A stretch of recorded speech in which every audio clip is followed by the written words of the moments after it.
আসসালামু আলাইকুম। আচ্ছা, একটা নিউজ দেখলাম, জামাত ইসলামের সাথে এনসিপি শরিক হচ্ছে। সেটা নিয়ে আবার এনসিপির ৩০ জন নেতা এবং নেত্রী তারা নাহিদুল ইসলামকে চিঠি দিছে,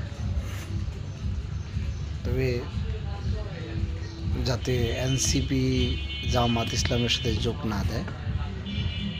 তো জামাত ইসলামের সাথে এনসিপি যোগ দেওয়া একটা ভালো লক্ষণ আমি মনে করি। এতে দুর্নীতি কমবে। এনসিপি জন্ম হয়েছে মাত্র, জন্ম হয়ে এনসিপির সমন্বয়করা যেভাবে দুর্নীতি করতেছে, মানুষের কাছে চাঁদা দাবি করতেছে, আমার মনে হয় সেটা বন্ধ করা দরকার। যদি জামাত ইসলামের সাথে যোগ দেয়, আশা করি বন্ধ হবে।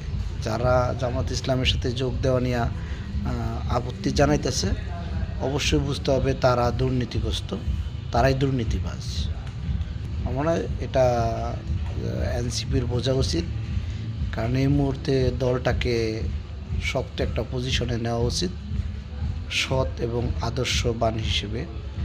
কারণ দুর্নীতি একবার শুরু হয়ে গেলে সেটা যাবে না।